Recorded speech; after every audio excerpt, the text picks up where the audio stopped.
Hey guys, today we're going to do a video on FuelCell Energy. So this is something that I have heard a lot about from some of my younger friends that this thing has been moving quite a bit since the latter part of last year. And just from the looks of this chart, it looks like it started to move kind of towards the end of October. It looked like there was a little activity of it back in 2019. So it had to be doing something. It is a renewable energy company, as we all know. This is something of hot topic. Do I think it's going to work in the near future? No. Is it going to work in the future? I have no idea. But with everything that's happening with Tesla and all these new renewable energy cars and, of course, solar energy to propel electricity and whatnot, it's worth talking about. So let's take a look at it. So the first thing that I noticed, and the reason that when I saw this stock, why I wanted to do it today, was that we just turned into a downtrend. And this is something that we have not really seen in this market. I have not been able to show you guys that we've actually turned into some kind of trend. It's always we're either in it or we're not. So on my charts, the reason that we turn red is because we drop below, turn red from green is because we drop below 80% on our weekly stochastic. So I'm going to try to zoom in as best I can here to try to show you guys. Let me see if I can get this a little bit bigger. Okay, so there we can kind of see it. You can see that my red line did drop under my red 80% line. So that's the reason for the change in overall trend. This is what I'm going to be throwing a tracker share on, especially because we are first day. So let's throw a tracker share on there. Let's lower the stochastic down a bit and just see what happens. I do see, just based on what we have right now, I do see a support line right here, another one right in here. So this is going to have a little bit of support to get through. And these lines that I just threw, they kind of correlate with our moving averages over here. We have our 25-day moving average that we broke through today, and we're trying to stay through.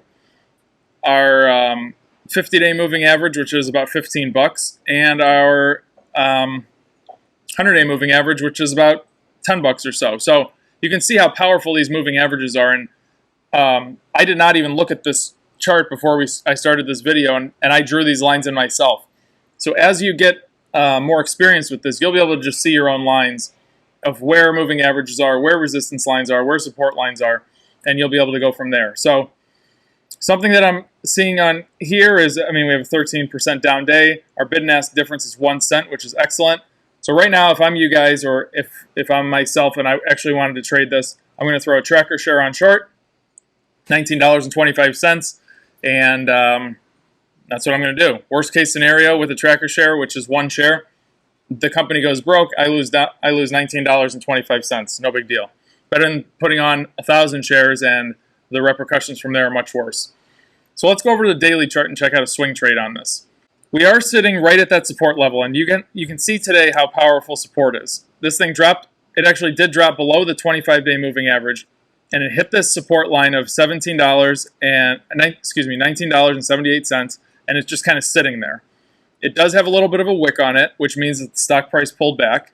It also has a wick on the bottom, which means that the stock price dropped to a certain level and then did rebound. This is what I'm going to call a doji candlestick, and what we have seen, we see a lot in this market, and is in one of my videos in the Trading 101 section playlist of the Everything Money page. So you can go there and check out all the different candlesticks if you want to. You should if you want to do this to be serious in making money. So as we can see, we just have a little doji sitting there. So what would I do with this thing?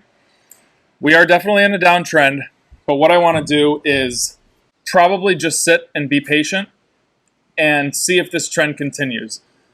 We can get a bit of a run to the downside. We can also get a run to the upside.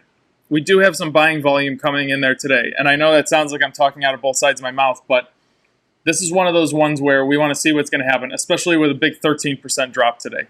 This could be some kind of profit taking or some kind of covering situation. So let's see what happens tomorrow and going into next week on FCEL. So let's go over to a 15-minute chart. Hopefully that's a little bit more exciting to trade on this thing. But it does not seem like it is. So it's interesting that this company has had this much volume today, this much activity. It's down now 14%, and there's not much happening with it except for just a straight drop in the price. So as we can see, we opened up the morning. We tried to make a little bit of a run. You can see we have this little wick right here. That means that the stock price tried to climb up a little bit, and then it pulled back down, closed the 15-minute period right here, and it's been down ever since. So in this period between 9:45 and about 10:30, we had great negative volume on the stock, and I'm going to say that this stochastic was probably bouncing around down here below this 20% line, which would have been a nice short because you were getting some great engulfing candlesticks moving to the down direction. At this point, when we just started going sideways, it would have been the same thing, just going sideways here. Right when we got this little pop, we got some buying volume coming in for about 45 minutes, moved up a little bit. Not your best day trade in the whole world. You can see your Bollinger Bands, which are these white bands that give you a little bit of foreshadowing of what's going to happen, kind of closing in on you.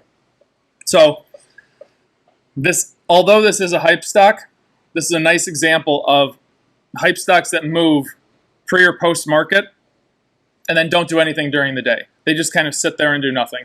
And something else I just noticed actually, on Street Smart Edge, which is Schwab's platform, they give you a little indicator up here which says hard to borrow. Hard to borrow means that you're going to have a very difficult time shorting this stock. And if you do, you're going to pay some kind of interest on that short, which is going to cost you more than the actual shares itself. So you might get something where you're shorting a stock and you have to pay a 5 to 10% interest rate just to have the privilege of shorting that stock. Also, you're going to have to call some broker for them to place the trade for you, because even I'm not allowed to just go in there and short shares with my account size that I have. So this is FCEL. Let's see where this goes in the next couple days. And that's really all I got for you on this one. I thought it would be a little bit more exciting.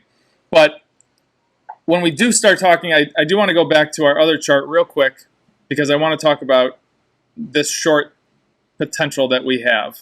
So we've turned into a short. We throw a tracker share short on. Shorting is exactly the same thing as going long. You are literally flipping your chart upside down and going from there. And I'm talking about from a trading on a chart perspective. I'm not talking about it from a value perspective. Of course, shorting is not the same thing as going long when we get into the semantics of things. But when we're looking at patterns, it's just turning a chart upside down. So this Saturday at 1 o'clock Eastern Time, I am going to be doing a live seminar for the Mo's Muscles patrons and the Paul's Super Short patrons. It's going to be live. I'm going to talk for about 15 to 20 minutes about shorting and pattern recognition, and then you guys can ask me questions for as long as you want. I'll stick around for an hour and a half if I have to, and we'll go over things. It is going to be archived, so if you can't make it, you're going to have access to it. So if you want to join that shorting seminar live, make sure you get into Mo's Muscles Patreon group or Paul's Super Shorts, and you will be able to ask me anything you want. Shorting is very important. Shorting is going to be a difference maker between the people that make it in chart trading when we get some kind of crash on YouTube and the guys that don't. I can make money in positive markets, neutral markets, or down markets, all the same. And that's what I want to teach you guys to do. It is very possible to make a lot of money in a market that is falling on you. Perhaps making more money, because stocks fall a lot more quickly than they do go up. So that's it for today. Hope you guys enjoyed this one. I'll see you on Saturday in the shorting seminar. Take care.